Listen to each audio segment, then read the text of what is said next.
Listen up or run for cover. Dropping knowledge from the people who have it to the people who need it. The real Brad Lee is dropping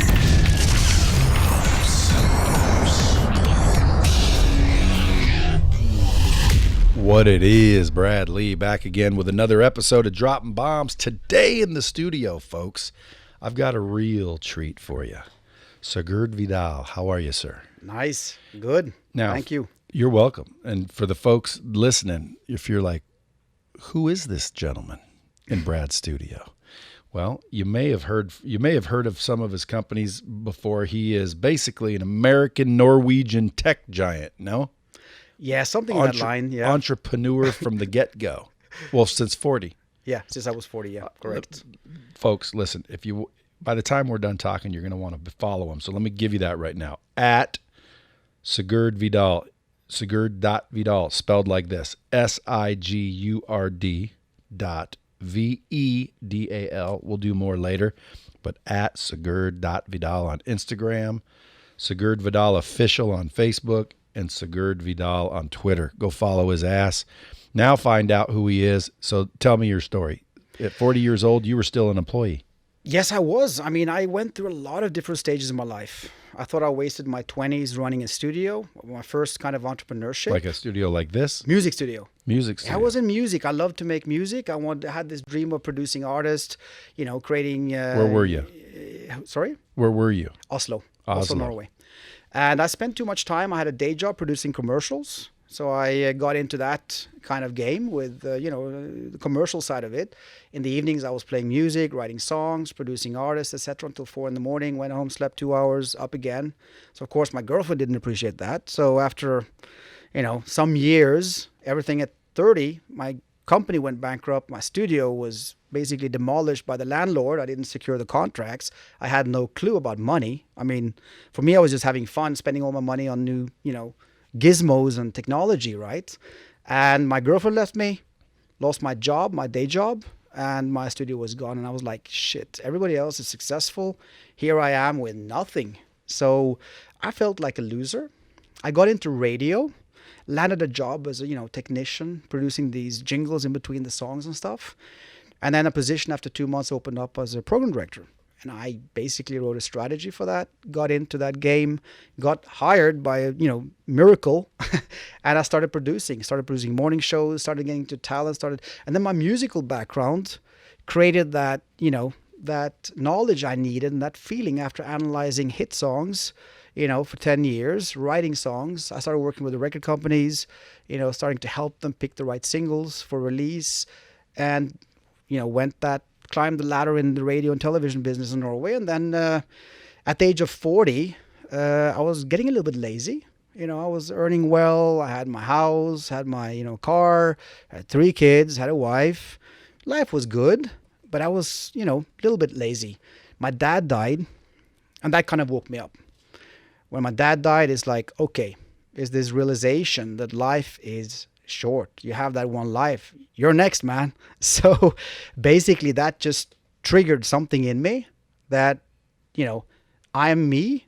And I started for the first time to think about, what do I want to do in life? And what am I doing for me? And what am I doing for everybody around me? What am I doing for my ex-wife? Because I was always different, right? I had this different feeling about me, trying to adapt to people around me, and wasn't really releasing that. Let's call it a lion. I don't know, whatever it is. And what you said, let's call it a lion? Yeah, it was this how should I say? Inner animal? Aggressiveness, this hunger for success, this hunger to create something. And I always knew, if I knew the target, but when you're working in a big company, you're having this politics going on, you're having to fit in. Luckily, I was successful in everything they gave me, which was the reason I was there. But I was always a straight talker. I was always like, okay, to get to this goal here, if you want to really build this station or succeed with whatever you want to do with this station, you have to do this. And that was often contradicting their agenda, right? So at the stage of 40, I started actually going into myself. Like, what do I want to do? Where do I want to be in 10 years? It was the first time I ever asked that question to myself. I'd done it with my businesses, I haven't even right? done that yet. The vision, the mission. Sorry? I said, I haven't even done that yet, but I'm starting to need to. Yeah, good. No, but I mean, for me, it was important because I was literally not taking out the full potential, right? I was restricted by the companies to do what I knew was the right thing to do. I knew how to, get success with almost anything that was thrown my way, but I was doing it on their terms, and it took a lot of energy to convince boards, to convince CEOs who didn't really know the business, didn't know what I could see clearly. How I was saying, hey, that's a blue car. Everybody around me in the business was saying, that's a red car. And I'm saying, yeah, but you picked me to launch that station and to build that station. So can you trust me? And then that battle comes in where I had to play the game of politics, figure out, and that takes a lot of effort. That made you quit? I quit. I literally went to the stuff. office after the funeral. He died in the States because they were living here at the time. And I flew back home. The first work day, I went in with my resignation. I shocked, and they were like trying to, increase my salary. I said, it doesn't matter what you do. I'm out of here. I'm going home. I went home to my ex-wife, and she was home. Hey, how was work, honey? And I'm like, I quit. And she was like, what? We just bought a new house. We have 3 kids. You have a new loan, a mortgage on your house. We have a new car. You can't just quit. Well, I did. I'm sorry, but I'm quitting. So I kind of changed that. I jumped on a flight to Egypt, took a week in Egypt, just all alone, brought my, my notebook, and I started to think about, hey, what am I going to do? Why Egypt? I mean, Norway's cold, man. There was snow, and I just wanted to get away alone, right? That's the first time I realized I need alone time to think, to reflect, to know myself. Yeah, see, dude, you get me excited because, I think I'm in the same stage. You just hit it earlier. Okay. I'm there right now. It's like, dude, I want to get on a plane. That's why I say, why Egypt? Where should I go? Yeah. I'm thinking, where should I go? Okay. I'm following you. I need to grab a freaking notepad, get away from my family, just be by myself somewhere. Yep. Could be Italy, could be Greece, just away. Yep. That's Okay. what I felt. I needed to get away to think, and I needed to get away to do what I wanted to do. So I was a little bit selfish. Some people would say selfish. I know my ex-wife did, for sure. Is that why she's your ex? Yes. I mean, you get to the stage where you're just not in sync anymore. I was developing, and this phase, I started reading The Power of Now for the first time. I started really... It was a combination of Who wrote that? Eckhart Tolle. Oh yeah. It's this awareness. I was really, starting to get that interest of understanding myself. And it was quite interesting to me. The more I was peeling down, the more I was organizing on paper, the more I saw how much I was really trying to satisfy people around me. Yeah. Satisfying society, satisfying what my ex felt. Hey, you have to do this with the kids. This is what everybody around you is doing. They're standing on Sundays, Saturdays, pushing the swing with their kids for hours. I could never do that. So I was forcing myself to be this dad. Okay, I love my kids, but I wasn't thinking, oh, wait, what do I really love to do with my kids? Yeah, you're doing what everybody else does, which Yes. is serve everybody else. Exactly. So you found the balls and the courage to say, all right, stop the merry-go-round. Yep. It started with getting away for a week. My question is, during that week, how did you start to figure out what you want? I had a couple of ideas. I was a lot in the States, right? Because my mom and dad lived in, Baton Rouge in Louisiana. And I traveled there a lot, and I saw all these really cool ideas, everything from food to services that, hadn't arrived in Europe yet. So I was always playing around with some of these ideas. Hey, why don't I bring some of that to Europe? And it could be a good business potential. But, I had, some ideas of, the fruit baskets which come home to your door, which was totally non-existent in the Europe. I had a variety of some ideas, but I was like, okay, I've never done this before. I've never done goods. I did positioning, branding, market research. Those were kind of an entertainment with, coaching talent was my forte. So I was like, okay. And then I came across an article. I was reading the news, came across an article of a dating site. And I was like, wow, this is fascinating. They were doubling their revenue and had a 40% EBITDA, doubling their revenue over the last 4 years. And people are paying to get access to a website to be able to chat with other people. There's no goods. There's no, I could work from my phone because I knew I wanted to work globally, right? I knew I wanted to be out of this, one place, one location. I wanted to see the world. I wanted to experience other cultures. I wanted to do business. So that kind of triggered like, okay, wow, that's great. I just need a phone and a laptop, and here I go. And all I need to do is I can focus on what I'm good at, which is marketing, branding, positioning. And of course, I needed to find a software person, right? Or a company who could help me make this and design it. So that's kind of the start. And I started looking at ideas. I started learning wireframing. I started going through this learning curve, doing things myself in my cellar, and started my AdWords account for the first time. Never done that before. Started balsamic wireframing. Found a company which did dating sites and had created some dating sites. Started setting up something with them. I had a loan and 1 year's salary. So I had a mortgage on my house. So I had around 150,000 euros available. And that's what I used. And I launched the site in November 2010. And I launched it simultaneously in Norway, Sweden, and Denmark. And it just took off. And I did a lot of PR. It was a dating site? Dating site, yeah. Over there it's big? It's big. We now have, on that dating site, I have a range of dating sites now, but on that dating site we have around 8 million users in 33 countries. What's the name of it? Victoria Milan. Somewhat of a controversial site. Someone said the other day, Norway's like beautiful over there. It's amazing. It's amazing. Clean. Nature. But it's cold, man. You come from Vegas to Norway. But I hear it's clean and it is like modern and like, dude, I heard Norway's Norway's cool. It is. It's ranked number 1, number 2 in one of the best places to live in the world. Yeah, it is. Why is that? We have this socialist, almost I would say the opposite of the US, right? It's like everybody should be equal. If you're a plumber or you're a doctor, yes, the doctor does earn more, but everybody should live well, earn well. It's free healthcare, free school, free university, free school, free everything more or less. And you earn well, and if you don't have a job, you're covered basically. And this kind of from the root down, you're gonna get anyone and everyone wanting to move to it could Norway. Be, yeah. And of course they found oil as well, right? So we're one of the top countries. We have the biggest oil fund in the world. Do you guys get paid as citizens? We don't get paid, but if you have a child, for example, you get paid. You get a lot of free time. You have time to bring up your kids, stay at home with the salary. We have 5 weeks vacation from first day at the job, stuff like that. I'm moving to Norway. Yeah, it could be. Yeah, you're welcome. I'll show you around and help you out there. I might be single when I get there, so then I'll also need your services. Yeah, sure. Of course, I'm married right now. Yep. I may not be married if I move her off to Norway. No, I divorced, so. Which is funny too, because she's believe it or not, Norwegian or no. Yeah, I think. Well, she isn't, but her parents. So in other words, she's Norwegian. Norwegian genes. That's right. Mm-hmm. Wow. Then you're lucky, man. You got that right. So that's interesting. And then, so that took off, and then what? When I saw it work, I just hammered everything I could. I launched, I remember, in Spain and Barcelona, Madrid with big billboards, spent 200K on Yod Sediko, on the billboards there.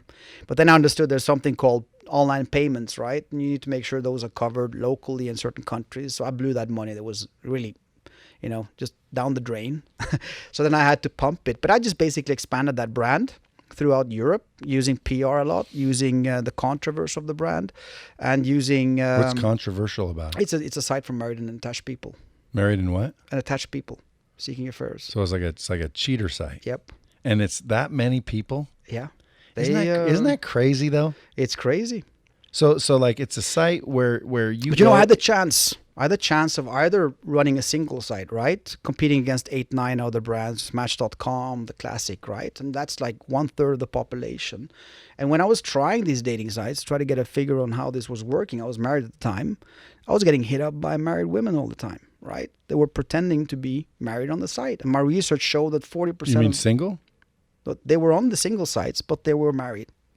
Were they saying they were married on the single sites? They were single, but they were in fact married when the conversation started. And I was shocked. Literally, I was shocked, But then, okay, wow, that might be a business idea. So I started researching, and 40% of the members on single dating sites were in fact in a relationship. Well, there's one cheater site here called what the hell's it called? I forget, but it's a woman's name, I think. Like Laura Madison or something. Something like that, yeah. But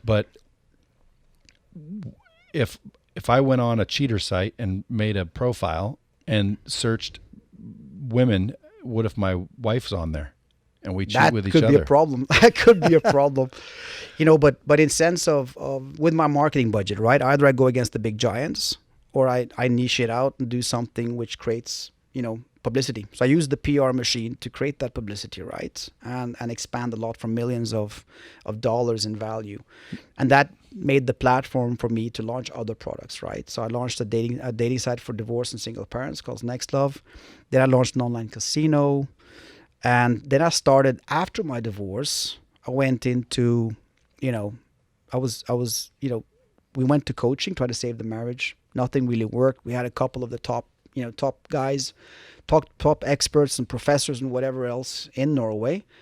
Nothing really worked. So we divorced.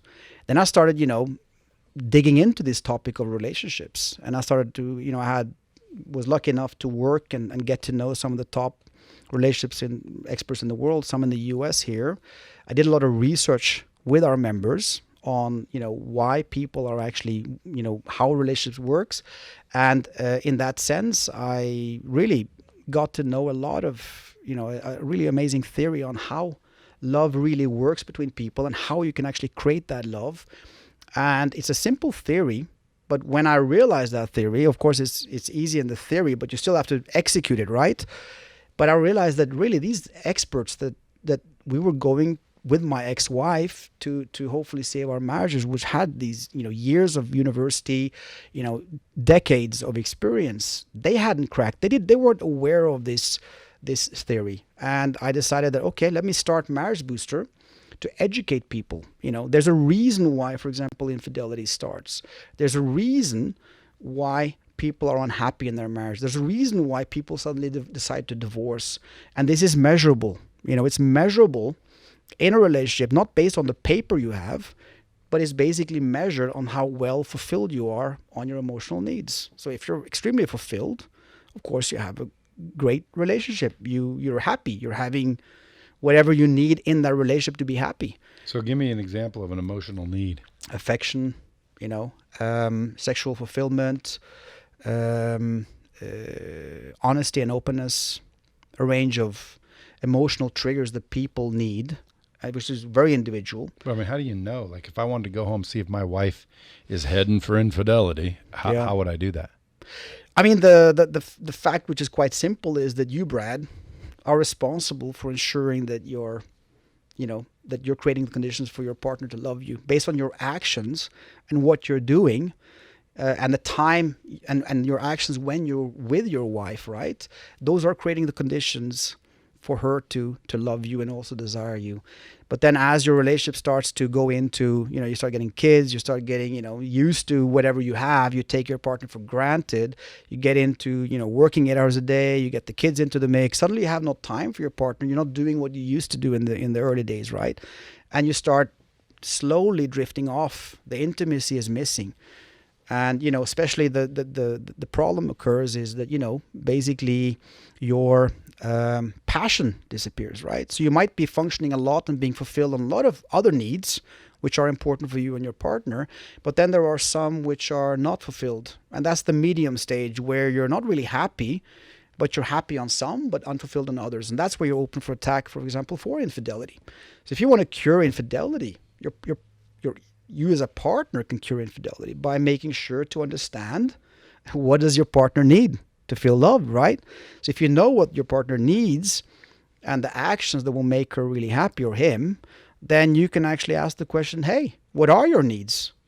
You see? And how well am I fulfilling your needs? And if you don't like the answer, then you might need a new partner. You might need a new partner, that's for sure. But is that real? Because what if I went home, I said, hey, honey, let me ask you some questions. Mm-hmm. Like what do you need to be fulfilled emotionally and feel loved and all that? Mm-hmm. And she says, I want you to come home and do the dishes and take out the garbage and help me around the house. Now I say, I'm not doing that. Mm-hmm. Does that mean, hey, I should just pick a new girl because, dude, she's going to eventually find someone else? I mean, in general, it's very subjective, right? So if you're one of your top emotional needs is appearance, right? And you're not attracted to your partner, you have a problem.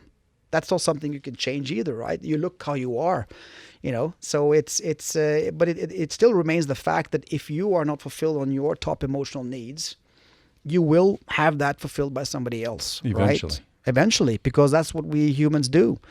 So if you're not getting affection, or as a woman, you're not getting affection, you're not getting, having conversations, you're not getting attention. You don't feel wanted. Yeah, women need that emotional connection to unlock desire. Guys don't need it. They just like, okay, are you ready for a quickie? Right before the soccer match, I'm going to meet my buddies. Do you have 5 minutes? And then they don't understand why their wife maybe says no. So she needs time, right, to unlock that connection, which will then unleash that desire. So it's this gender difference between guys, and the rank of emotional needs are different between men and women. But basically, the responsibility is taken on yourself. That's the kind of the kicker here. So it's like, hey, Brad, show me some love. No, it's okay. I need to create the conditions to attract you. Yeah, but what are those? You should write that book. Yeah, well, it's quite clear what emotional needs, we have. There are a set of common emotional needs that people have, everything from sex to affection to attention. Where do you look those up? No, I think it's mapping the person, but there are some common based on people's need that have been mapped out already. This is not new, that we, for example, need intimacy, we need romance, we need affection, we need, honesty and openness. And then you have, stuff like love torpedoes, which are actions that actually destroy love, right? Like, give me some of those. Yeah. Like I mean, that can those. be, infidelity or anger, or, selfish Fighting, behavior. Arguing. Yeah. Being So there's a dick. lot of, exactly. And the kicker here is that people don't really talk about this, right? They don't really, hey, how well am I satisfying your needs, honey? It's very rare. I have all my friends are married, right? I'm 48. And they don't sit down and have that question with their partner. Even infidelity, I don't think many couples even talk about that, even though everybody's doing it, like 50 to 60% research shows. But you never have that conversation with, okay, how can we avoid that, And, how do we work together to make sure that we're covered on that? So when I had these, married and attached people contact me on that dating site, it was like a shocker that it was so common. Married and attached means in a relationship or married. Yes. And if I'm not in a relationship or married, how do you know that as the dating site for married and attached? I mean, this is the point. You select that on most dating sites today. You select that. You put, there's a form, and you fill that in. And you, so are you I don't understand. Like, if I'm a guy, let's say I don't really want my wife much. She doesn't attract me anymore. And then I get on that site, and do I have a picture on there? You can choose. It's about personal information, right? You want to avoid having personal information. Do people make fake names? Yeah, that's what you should do. There are, if you sign up with firstname.lastname@workplace.com, it might not be the smartest, and So you make a personality, really. A fake name, fake everything. But what about? You have to keep it real, because some people are just online for that. Some people are online to meet, and if you want to meet that person, you kind of have to be honest about it, who you are. They'll say that you're a hunk with 2 meters tall and you're actually 160 or something, or weighing 200 kilos. Look foolish. Yeah, that's not smart. Point being is it starts conversation in the DM or something. Yep. And then you connect. Then that leads to meeting and whatnot. Exactly. Or just online, if you prefer that. Many people just get excited online, right? And they're just chatting and they're feeling admired and stuff like that. That's interesting. So I have around 6 dating sites, and then I launched a new online casino, which is doing great. I'm investing a lot in that in Europe. And we're in Vegas here, right? You know how the power of casino is. So I'm turning that online with a high-class brand there, which is doing very well. Nice. But then the last year, I've kind of focused on my personal branding, on coaching people, both on the relationship side and in terms of, I started with business, started with social media coaching. But then I realized very quickly that, you can really have the business knowledge, right? But if you're not able to control your mind, your positivity, your health, your relationship, if you're in a messed up relationship with conflicts every day, you won't have the energy to be successful. You won't have the energy to build something and put in those 100, 200, hours per week, because you're going to be drained with energy. So it kind of, to be successful in business, if you look at most people, as you are well aware, most people are, they are controlling their mind. They have these common habits, right? Which are making them successful, which need to be in sync for them to be able to excel. Everything from health to, mind control, to confidence, to knowledge, and understanding to, build the right culture, the right team. All these things need to be in check. So this kind of made me expand more into when I'm doing these coaching calls, and I'm doing, for example, free coaching sessions, half an hour a day with students in Budapest and in Oslo. I'm inviting them for free, giving away that. I enjoy that. And you find out that, they come for business, but then you realize it goes very quickly into life, because then the reason they're not successful is their parents are, restricting them or don't believe in them or forcing them to go college. And then, I start advising them on that. And, you start touching very quickly into the life side of things and the relationship side of things. What do you think, Budapest or Oslo? Where to move? Yeah. Both. I mean, I love the change. How's Budapest, though? I love it. I love it. A beautiful city. Is it dangerous right now? No, not at all. What about Istanbul? Oh, I wouldn't go there. That's not one of my favorite places. But it is? It's good to visit. I mean, if you haven't been there, it's good to visit it. But Budapest is a beautiful city. It's almost like mini Paris. You have the bridges over the river, architecture, amazing food, nice people. Budapest, Hungary. Beautiful. Oslo, Norway. Yes. Where else? Malta. Yep, I have. See, and you were born in Missouri. Where'd you say? Missouri, yeah. My mom is American. My dad is Norwegian. Studied at So what University of age Chicago. did you decide, hey, I'm going to go check out Europe? No, I mean, we grew up in Norway because my mom and dad. But you were born in Missouri. Born in Missouri. Then just taken right away? Yes. Oh, okay. After 2-3 years, we moved actually to Kenya in Africa. My dad was, helping out, quit his job here in the States as an engineer in one of the biggest, consulting companies, and decided he wanted experiences. We actually said yes to a job in Kenya to help manage the infrastructure there. So he was there working for NORAD and, building up the infrastructure there. So I grew up until 79. I grew up in the first 5-6 years in Kenya, moved to Oslo when I was 8 that must years be old. A shock. Like Big shock. Kenya's not Oslo. No, it's not. It's a big shock coming from the. It made you very appreciative of things, didn't it? For sure. But we were well off in Kenya too. It was a good area. We had. But Kenya's not Oslo. No, for sure not. For sure not. Yeah, and just the weather, right? I mean, so it was a change, of course. Getting into the language, I didn't know Norwegian at the time. I had to get into the whole culture, So but my rest of my upbringing was in Oslo, until I basically had 1 year in the States as an exchange student in Baton Rouge. What do all the people in Oslo and Budapest think about Americans? Well, they see them a little bit like loud. Yeah. But I mean, if Americans showed up there as an expat, just, hey, I'm moving to Oslo. Well, it's fine. Everybody would be welcome, for sure. So there's not like, oh, everybody hates Americans. No, not at all. It's crazy because when I went to London one time, I was in a comedy show, and the guy says, how many people here like Americans? And no one raised their hand, and I'm like sitting in there going, oh, shit, I guess nobody likes Americans. But then he looked at me, he said, where are you from? And I said, Birmingham. I wouldn't say I wouldn't say U.S. I'm like, Birmingham, son. So the one thing you said, let me go back because I want these people listening on the Bomb Squad. I call them the Bomb Squad. Bomb Squad. Okay, that's a good name. I want them to like grab. They're going to already love what they're hearing, but I want to give them something. And if I were listening to this right now, the biggest thing, knowing what I know, is how important it is to number one, value yourself, have the confidence, self-love, let's call it self-worth. Sure. But secondly, to know what you want. See, I always tell people success isn't really that difficult if you know what it is. Getting what you want isn't difficult if you know what it is. It's much more difficult if you can't define it. And so when you said basically you quit and got away, like I'm to the point, and I'm not even joking yet. I'm to the point right now where I'm happy with my family, my wife, and all that. But I still internally, what do I want? I'm trying to figure it out. Did you have a process to figure out what someone wants? For sure.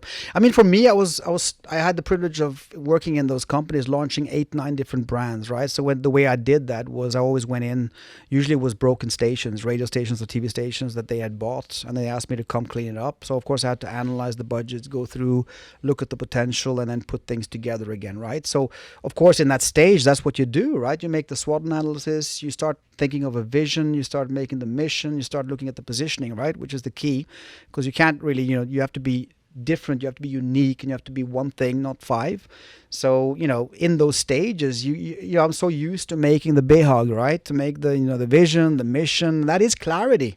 Where do you want to go? What kind of goals do you have the first year, second year, third year? You break it down.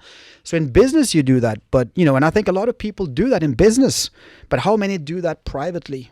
How many actually sit down and find out, okay, where's the movie of me in 5 years? Where am I in 20 years, right? Like, what am I doing? Where do I live? Is that how you start? That's how I started, at least. So, I don't think there's a one size. So basically you say, where am I in 5 years? Where do I want to be? For example, yeah. Literally. And I use paper or whiteboard, right? What I did also was I actually I made that split screen, right, on the whiteboard.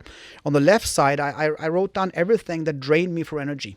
Whatever it was, either it was a task, or it was some feeling I had, or some situations I didn't like. And then on the right-hand side, I put everything I love doing.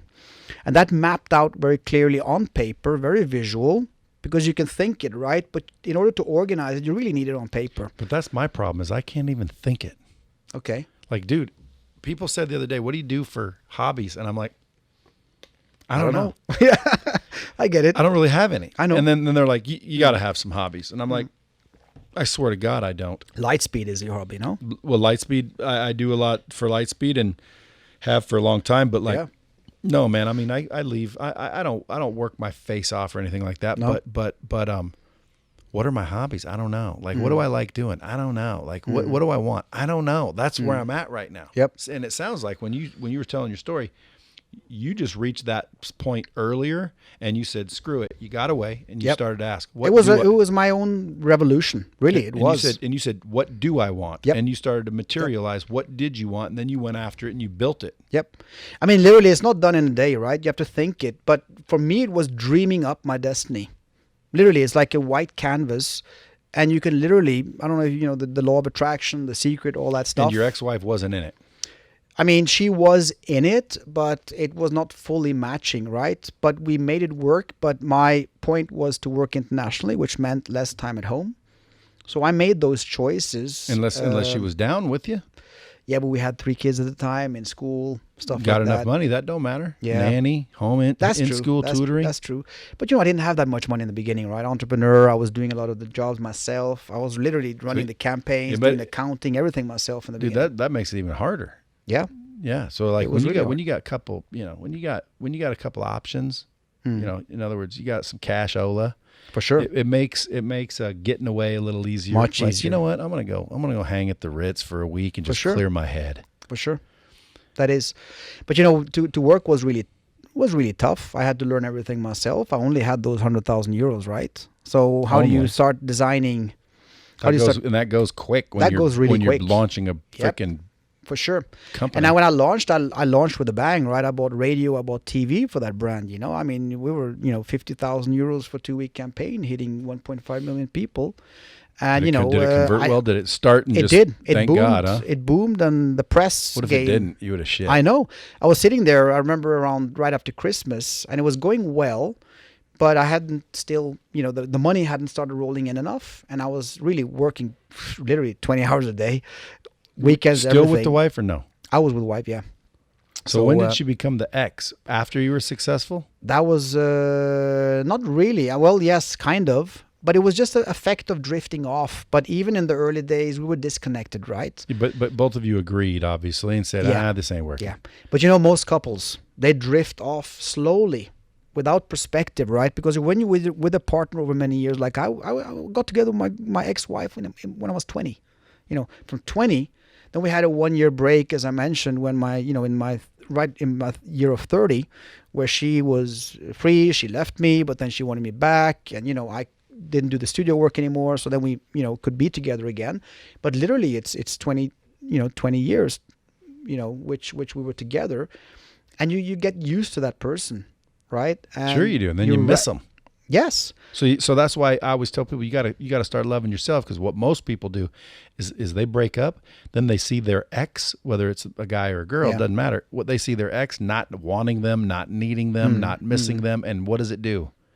It gets them to go, I made a mistake. I need to get this person back. They're out having fun without me. They're not missing me. So all of a sudden it makes that person want that other person. But I mean, for back. me, it was when I went through that process of making the movie of what is my perfect life.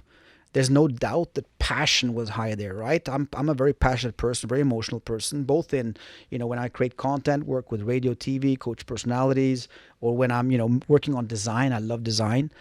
Or when I'm whatever I'm really doing, I always do it full of passion. That's my guidance, the way I feel doing something, right? So in my marriage, there was no doubt with the kids that we were not dating anymore. We were like many couples running this household with, driving to soccer practice, picking up the kids, you pick up the kids, I do this. So you kind of, if you don't spend time together, if you're not fulfilling each other and creating the conditions for that passion to happen, a life without passion, for me, and this is subjective, right? For me, it was a no-go. So after a while, I realized that either we have to fix that passion, whatever it is, and that intimacy, because I'm a romantic. I mean, I'm sorry, I'm a romantic. Yeah, I'm a capitalist. I love money. I love generating money, and I'm quite aggressive as a nature in terms of achieving the goals. But I'm still romantic, I have a lot of emotions. So for me, romance, passion, and business was kind of what I wanted to do, and experiences. Yes, Ferrari. Yes, bought a Ferrari after a week. It's like, okay, it's cool for the first week. And it's like, okay, it's a car. That doesn't get me ticker, but jumping parachute over Dubai, that was fun. So you like that better? Yeah, I loved it. Was that your first time? Yeah. Why Dubai? Huh? Why Dubai? I saw Will Smith's video. He did it. I was like, okay, I'm going to do the same. That looks fun. Who'd you see do it? Will Smith. Oh, Will Smith, yeah. Yeah. He jumped off. It was a really great video. You should see it.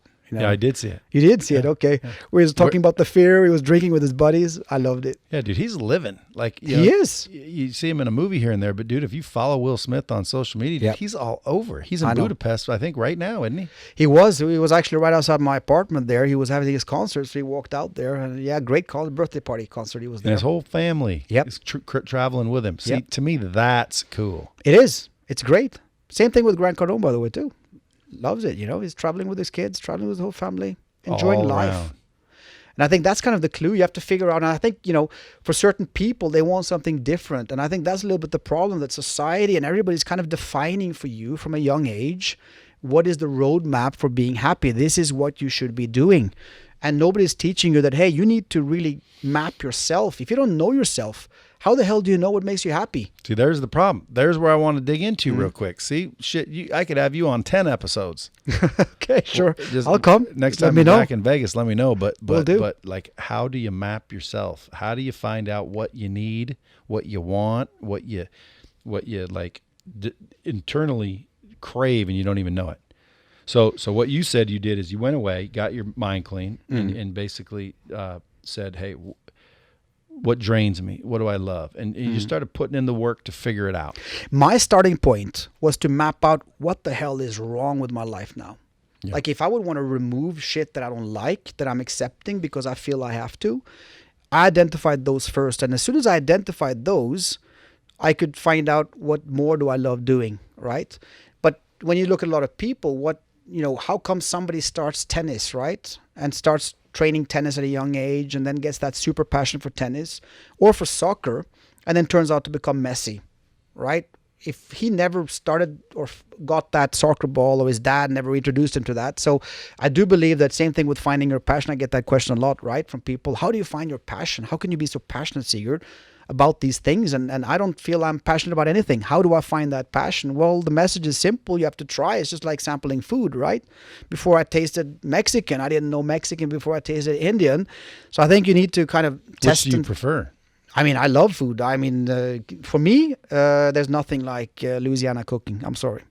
Yeah. That year I was there in Luling with home cooking, Cajun cooking, red beans and rice, alligator soup. Oh, really, jambalaya, amazing food. That's none in Europe. No, They don't have that there. And when you go to a restaurant, Cajun restaurant, it's not the same, you know. Of course not. But Indian food is good. I think food is good. I mean, as long as it's good quality, right? I want the quality. Yeah. Quality food. So Yep. the ex-wife is now an ex. Are you married now? She's an ex. No, I'm living together with my partner, a new partner. Yes. So that one I'm sure is magical. Yeah, she's magical. She is. But you guys are on a different playing field now. Now you guys are aware to keep it alive. You didn't have the advantage last time. No. I mean, if I would have known the knowledge that I accumulated and learned, and the fascinating thing is how simple it is, Brad. Like the mechanic is simple. I understood it quick, and people will understand it quick. But it's just something that you're not taught. And, most married people around me had no clue. And I had a good friend couple of mine, good friends. And I was there, spending time together every weekend when I'm in Oslo. And they confide to me. She comes up to me and says, can you come up and have a smoke? Because I love them both. And they just said, Sigurd, I have to tell you something. I just don't know what to do. Because I'm having this affair at work, And I said, wow, you guys seem to have fun. You're, always doing things together, the kids, everything. Yeah, I know. But, the fact is we're not doing that well. Not that much intimacy, not that much, stuff together. And, I said, okay, I can help you out and have some conversations. And 2 weeks later, 2 or 3 weeks later, he does the same thing. He confides that he's having an affair with somebody at work. So they're both cheating on each other. They're both cheating on each other. But on the outside, right, they're doing the soccer practice. They're, inviting friends over for the Saturday dinner. So the life seems perfect from the outside, but it's full of tasks, right? It's full of, the work 8 hours, shopping the groceries, rushing home, eating the dinner, cooking the dinner, cleaning the dishes. Then this, of course, and that is life, right? But what's so crucial for a relationship is that, love is not static. Love is a verb. There are certain things that made you fall in love in the first place or made your partner fall in love with you. And those actions tend to be forgotten down the road in a relationship. And the same thing with flying. First time I flew, I loved it. I was looking out of the airplane. I remember I was a kid looking out of the sky. It was this fascinating. I couldn't get my eyes off of out of the window. But now, it's like taking the bus. I'm sitting there with my laptop, my mind. I don't even notice when I'm landing and taking off anymore. So I think that is a little bit how it is in a relationship, that the mind and people as humans, we take for granted whatever we have. And so easy. And this is kind of the problem in this relationship, that I was kind of squeezed between the two, right? I couldn't tell each other, but at the same time I started coaching them. And this is the first couple that I actually started to help. I'm not a doctor. I'm not educated in this field, but I use these theories that I've been accumulated to share that with them and ask them, hey, when was the last time you went on a date? And they looked at each other with a big question mark. Yeah, I mean, what do you mean date? When was the last time you actually went out, had a dinner together, went dancing, got a little bit tipsy, had some cocktails, rented a hotel room, had passionate sex? When was the last time? And they started laughing, and they, after a while they said, okay, 4 or 5 years. Okay, but, that is needed. You need that one-to-one time. You cannot fulfill each other. Either it's affection or attention or romance if you have kids around you, if you have friends around you, or if you're doing your own stuff separate all the time, right? And you only have those 24 hours, Brad. You know that, right? I mean, 24 hours is for me, it's not that much. You have 6-7 hours sleep. You have 8 hours work. That's 16 hours there. That means, you don't have that much left. Then you have 2 hours eating, leaves you with 6 hours a day. Then you have the kids. Maybe that's 3-4 hours with homework, schooling, attention.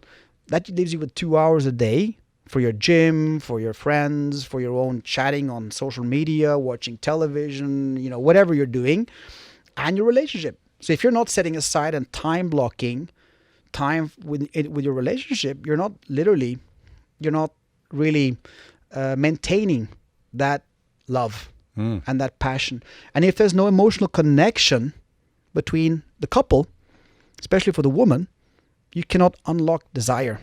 So that means sex suffers, right? Yep. And that is the symptom, not the problem. It's a symptom of a disconnected relationship. Yeah. What if someone's listening out there and they want to assess their relationship? Give them 3-step things they can do today when they go home and just see if their what level that they think their relationship's in? I mean, number one is to actually open the dialogue, right? So in order to, you have to have that communication about, hey, how loved do you feel right now, from a scale from 1 to 10? And believe what the partner says. Don't get in a fight about it, because like I could No, for sure. I could just picture going, babe, For sure. how well do you feel loved? I don't know, 6. I know. But isn't that, I mean, You same don't thing like with, that I just bought you those shoes? I know, but that's what's fascinating to me, right? In a marriage, you don't open up that feedback loop, right? You're kind of scared of it. It's like men going to the doctor. They don't want to go to the doctor in case something's wrong. So they fear it, right? But in business, don't you want to know your client's feedback even if it's bad? Yeah. Why? Because if you don't know about it, how can you fix it? You don't 100%. even. So I want to know that feedback. But if you look at marriages, nobody knows that feedback loop. They have in I would say 98%. Because they lie. I don't want to hurt your feelings. I know. Do I look fat in these pants type of thing? Oh, of course not. No, you look great. When in reality, yeah, you look fat. I know. But you don't say that. Yep. So that's probably why people don't ever communicate much, is because they'll lie anyway.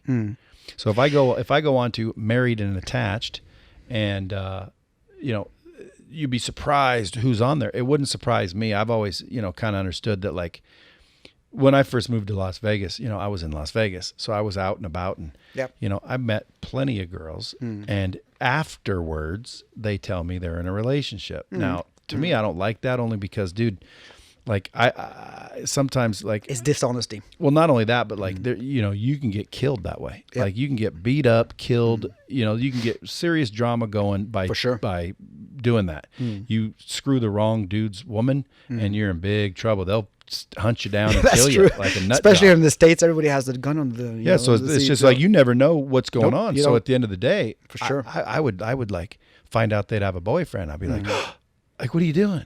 And then they'd be like, I'm sorry, but we're not getting along. And I always think, why don't you tell them that? I get it. Yep. But That's the truth. if someone goes home, they're going to talk, open up the dialogue. Step 2. What's step 2?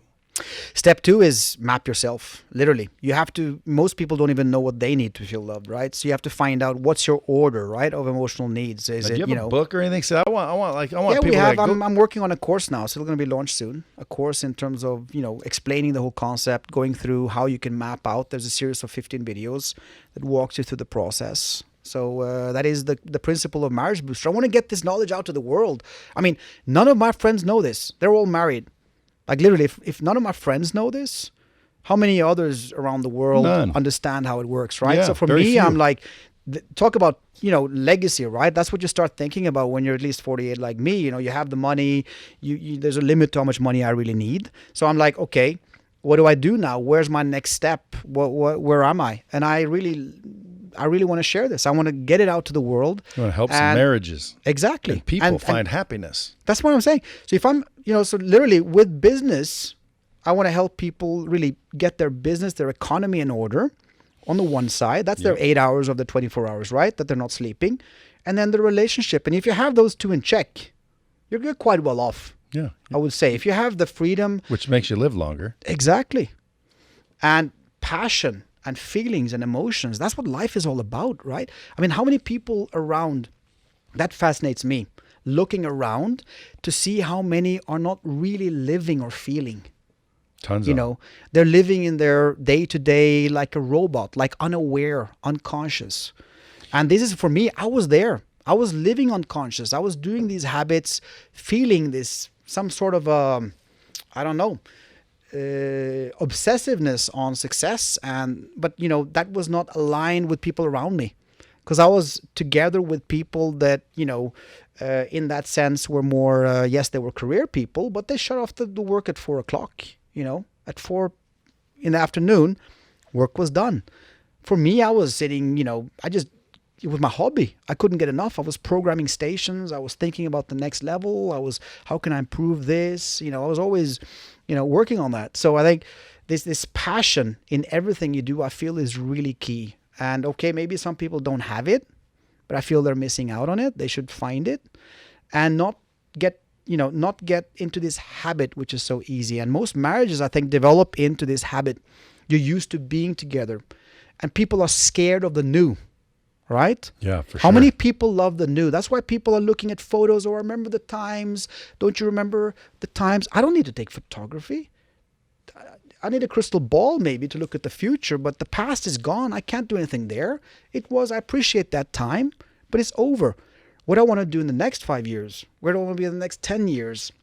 That's where my focus is. And I think that is where people can make a change to their life. They can actually, there's no limit to what they can create if they sit down, set aside the time, and have the belief that they can change their life and welcome the new. Change the mental state and think of, okay, what you have now, how good are you living now? How happy are you?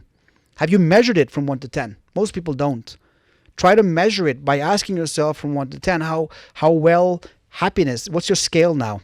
What's your passion scale? And that can make the change right there. And then you can dream up your perfect place to be, which will take some time, but that's creativity, right? Yeah. If you don't have creativity, I'm sorry, then you won't dream up your life. But I did that. I wanted to travel the world. I wanted to work internationally. I wanted to have the freedom. That's why I don't have anybody. I own all the companies 100%. I grew slower than if I would have brought on board investors. I said no to everybody. All investor proposals. Because that was part of your map. You mapped. I wanted everything alone. I want full freedom to do exactly. If I fail, it's me. If I succeed, it's me. No more chit-chatting or spending a lot of energy on convincing a person. I didn't want an investor. I had to send P&Ls and he wanted that. Yeah, but I need some ROI now. Don't Friction. invest, And branding, which I'm a branding guy. I love to invest in the brands, right? You can't, I'm not into this short-term ROI. Yes, of course, it is good to know the numbers. But the name of the game now for success, in my view, is branding. If you invest in the brand, look at, Starbucks, look at Nespresso. You have to have the branding. So what are some key points on branding? I mean, in general, it's I feel design is critical, right? Design is really the part that people see, consumers see, right? Apple, of course, introduced that philosophy, but you have Nespresso. It's freaking coffee. I mean, literally, if you think about it, Nespresso is coffee. But the way they put it together, the way they made the small details, that for me is critical. So at least for my company, we put a lot of efforts into design. I'm really fanatic about it, the really detailed part of it. And if you have 10 other brands of Nespressos or coffees out there, and you have some, different brands out there, but Nespresso is still making that upper level in terms of design. Apple. IKEA, amazing. They hire the best designers, but they have cheap production, but they have the best designers. And I think that's kind of something that has changed now. Same with Tesla, right? I bought a Tesla, some months ago, and it's just amazing the way they put together the details, the way they've, designed it. It's great. So, design for me is connected very much with branding, because people don't always know what's behind that technology or behind whatever they're buying. But the way it looks is their interpretation of either it's cheap or it's average or it's actually quality, Yeah. Perception. Yeah. So when you're cruising around the U.S., eventually you say, screw it, I'm going back, quote unquote, home. Home is Budapest and Norway. Yeah, I have my kids in Oslo, so I have them 1 week. I love, spending time with them. They're my biggest wealth, my kids. And so I have my house in Oslo. I have my beautiful garden. I have my friends. And that's where I work more or less alone. I have my own home office. I haven't built up a business there. And then I travel to Budapest, where I set up my offices there for Vedal Media, and also Vedal R&D Lab, which is my software incubator. And then I have, around 8-9 companies in Malta in terms of online gaming. Why gambling. Malta? Taxes and Taxes, all yeah. that? You have a 35% tax rate, but then you get 7/8 back to the shareholders. So and Malta's awesome, huh? I mean, it's cool. It's a small island, 500,000 people, but you pay a 5% net tax, which is quite good for, if you want to, like in Norway, you can't go offshore, right? The government, surfaces. So Malta is really great. You can take that 5%, you can bring it straight into the country through a holding company and no further taxation on it. But it's a small island. The reason I set it up there, of course, is really a super strong e-commerce hub, especially for online casinos. Betson, Mr. Green, Unibet, all of the top casinos are all located within 6 kilometers there. So you have media buyers, you have developers, you have BI staff, you have a lot of good staff there, knowledge. And the weather is great, right? So flying from Oslo to somewhere sunny, I have a beautiful penthouse with a nice view. I love the sea. So that environment is amazing. Going for a morning run, then going for a swim in the sea, chilling there with my coffee, planning my day with the sunrise. I love it. But being in Malta, what if there's a lot of stuff here in the U.S. you're dicking with? And then I need to fly to the U.S. Yeah, so you just cruise wherever you want to cruise to. Yep. The only thing that is anchored is my kids. The 1 week in Oslo, which is every third week. But you're going back no matter what to hang out with your kids. Yeah, for sure. That's my. I want to make sure I'm doing my duty right, because it is somewhat of a selfish decision. You have your children. How's the ex-wife? Is she remarried and all that? Yeah, she has a boyfriend. So we have a good relationship. There's always some tensity between exes. I would say, especially with women, they tend to take it sometimes a little bit differently than men, for good and bad. And men are worse on some areas and women are worse on others. But in general, we have a very good relationship. We live very close to each other. So we have down the block so the kids can kind of move back and forth. So we keep it. How old are the kids? 17, 15, and 7. So they're almost out. Yeah. A couple of them. 2 older ones are out soon. See, my wife. They're growing up quick. I have a 4 and a 6 with her. Yeah.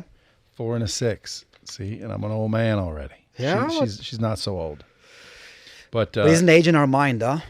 No, I just started having this conversation with her. She's a lot more mature than most girls her age. I mean, she's 31. So at the end of the day, it's like mentally she hasn't experienced all the shit a 50-year-old woman would. But then again, I met her. I started, thinking, man, this girl's cool. Next thing you know, I don't really care how old she is at this point.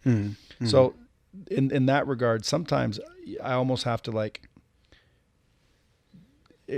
not explain shit to her, because she's not naive, but at the end of the time she hasn't learned a lot of things. So I just started telling her the other day, where do we want to be in 5-10 years? We got to start figuring this out, because we just been having fun. We don't talk about where do you want to be in 20 years? It's just been, we're just living. Yep. But it's time to start having this conversation. I can feel it with myself, even myself. I'm thinking, what is it that I want here?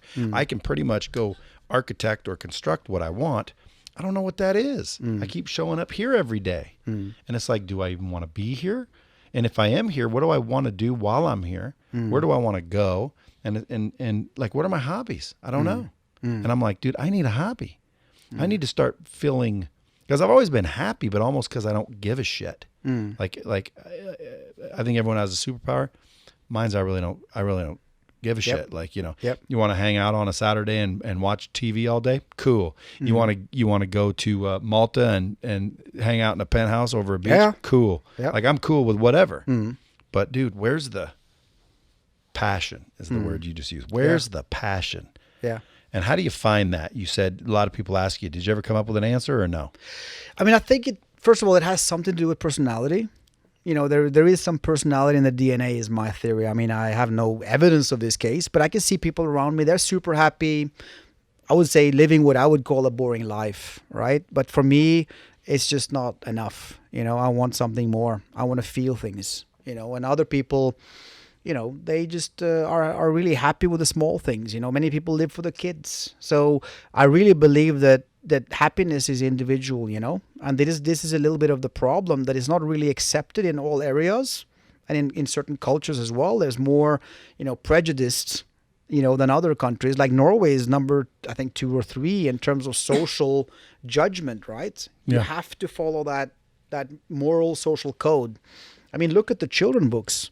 They're explaining to you kind of, in most of the books, they have this, even the stories and, that you're reading for your kids, and the way you go into school, you're supposed to go to school. You're supposed to do this. This is what you're supposed to do. When you turn into having a child, right? What happens? You go to the hospital, they start coaching you on how you're supposed to be a parent. and then you go through that phase of how you're supposed to be a parent, and then your parents are telling you, okay, you need to do this is what we did with you guys as kids, now you need to do this. So I think a lot of these social rules is something that I'm not so I was trying to adapt for them in many years. Now I'm a little bit probably more like you, where I'm saying, okay, the world needs to adapt to me, because really I'm going to do what I want to do. I don't care what you guys think. But you came to that conclusion, and believe it or not, there's going to be a lot of people out there that listen to this. They're not going to be able to, only because they didn't find that courage or whatever it is you found to do it. You did it. Now you're much happier. I want to bring that to them. But I want to thank my dad. Literally, he was this liberalist. He was always like, don't follow in my footsteps just because I'm an engineer.